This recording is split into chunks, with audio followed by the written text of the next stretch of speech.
Joshua Hebert. I have the cystic hygroma. Uh, as far as it on my life, how it affected me, it it disabled me from doing a lot of things. Playing sports, I love football as a child. I was disabled. I wasn't able to do that because my doctor said I have it up here in my temple and down my throat.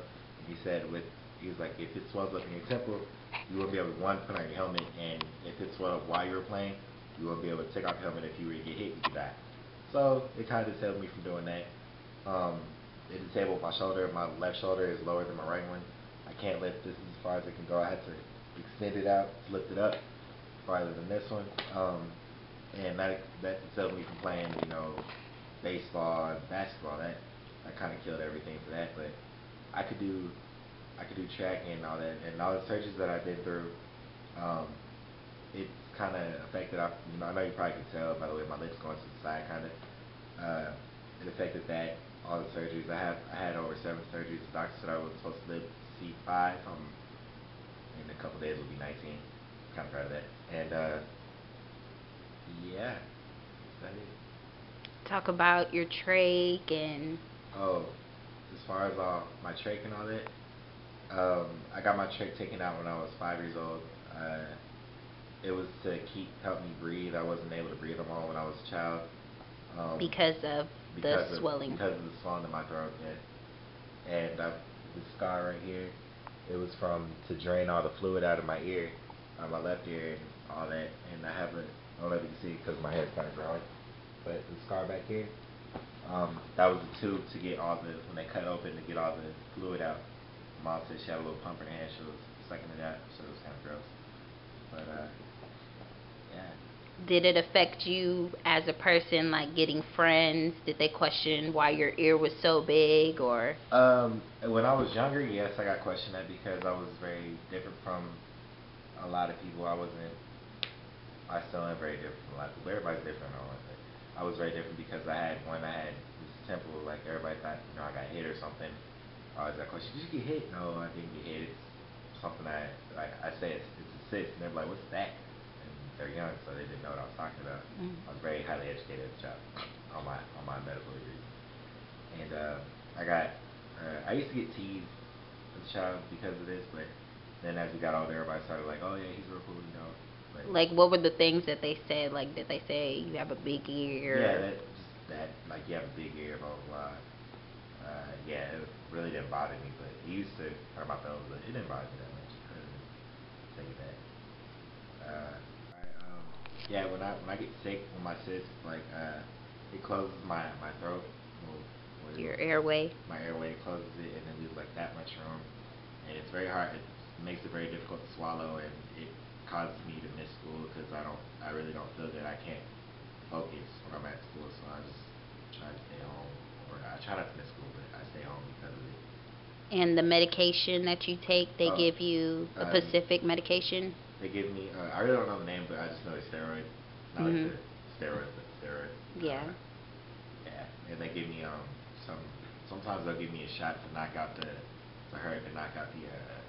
swelling in my throat. They gave me a shot one time because I got sick before Thanksgiving, week before Thanksgiving. Yeah, it's pretty cool.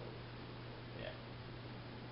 So basically, you can just say that you were fortunate out of all of this rare disease, because they say you're not supposed to live, but you're basically fortunate because you're going to celebrate your birthday on Yeah. Wednesday. So, Yeah, I'm very fortunate of that. I got my birthday coming up next Wednesday, and yeah, I think about it every day that I wake up. Like, I wasn't supposed to live, but hey, I'm still here. so you could basically just educate other people with cystic hygromas. Yeah, like my friends now that were in high school, like I got friends like, yo man, what happened? And I told them like, yo, what's that? Like, what's the cyst? What's cystic hygroma? And I tell them like, can I give them a long explanation? I tell them about the scar I had with my stomach, my feeding tube, all the scars that I had. I just say it's a long story. That's all I tell them. It's a very long story. My mom could do it better than I can. So that's basically it. Yeah. Hi, I am Michelle Polk, the mother of Joshua Hebert. My son was born with a rare disease. It's called a cystic hygroma. As a parent, Having a child with a disability was very difficult. This is a rare disease that happens 1 out of 1 million or somewhere up in there it is. It's a cyst with sudden growth. When Joshua was born, he was born 2 months premature. His lungs weren't developed, and they had him in an incubator. He was secluded from everyone. He stayed in intensive care for over a month. We found out it looked like a little mosquito bite. This is what the cyst started out to look like, was a little small mosquito bite. And within 3 months, the cyst grew on the inside where we couldn't see on the outside, and it grew the size of a grapefruit. It cut off Joshua's breathing. I woke up to my son blue. Rushed into the emergency room, and this is where the doctor finally determined the little mosquito bite was a cystic hygroma. And from that point, Joshua had a trach at 3 months. He also had a feeding tube. Just in case he could not swallow anymore, the feeding tube was put in place. I had to educate myself before Joshua was able to come home. After he went in the hospital for the second time, I had to be trained CPR the regular way and also with the trach. From that point, Joshua's had 9 surgeries on the cyst for them to remove it. From what the doctor explained to me, the cystic hygroma, it's not just one cyst, it's consisted of several different cysts. Looks like if you've ever had a jar of jelly, take a scoop of it out and mash it up. That's what the cyst looks like. It's everywhere. So from the age of 2 years old, Joshua's had 9 surgeries. His very first surgery, I believe,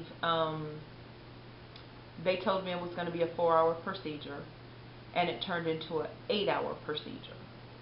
And this is where he had a very long scar from the back of his ear up to the front of his neck. They could not remove it all. They took out as much as possible. They went in and actually he still has to this day a crooked smile. He has a shoulder that doesn't, an arm, I'm sorry, that doesn't go up completely like a normal person.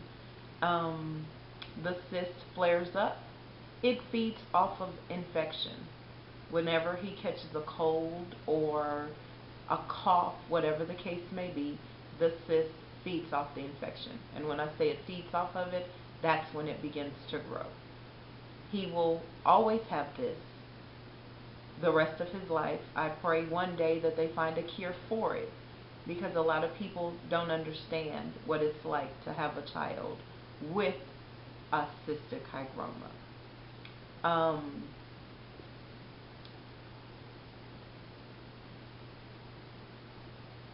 It's been a challenge. Every year that I come to the month of November, I thank God, because the doctor said he was not supposed to live past the age of 5.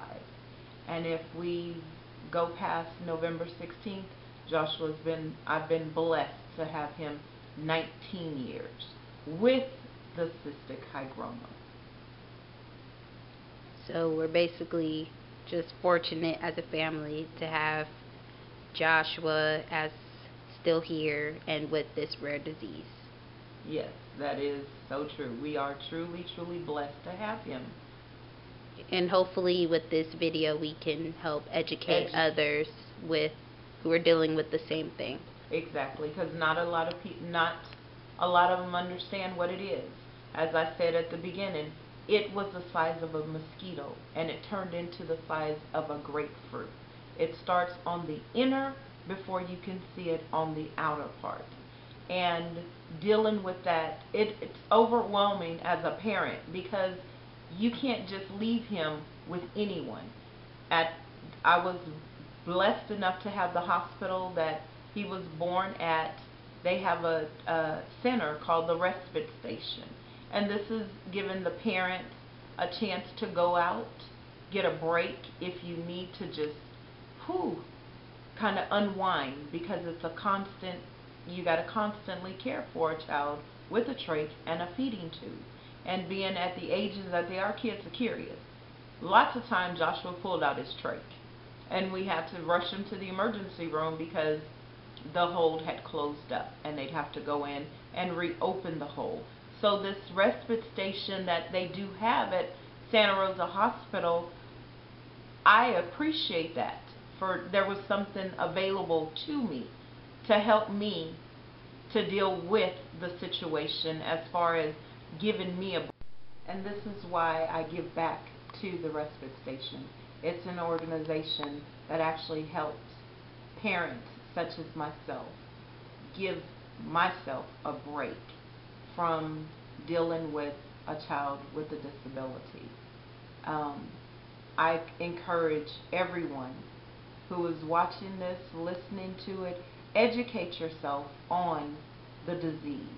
It's very, very rare. Not a lot of people know of it. Not a lot of people understand. It is a cystic hygroma. In real words, it's a cyst with sudden growth. You will see it you won't see it from the outside. It starts on the inside before you even realize that there's a problem. Educate yourself on the disease, the disability of any child with a cystic hygroma. I encourage you to do that. Thank you.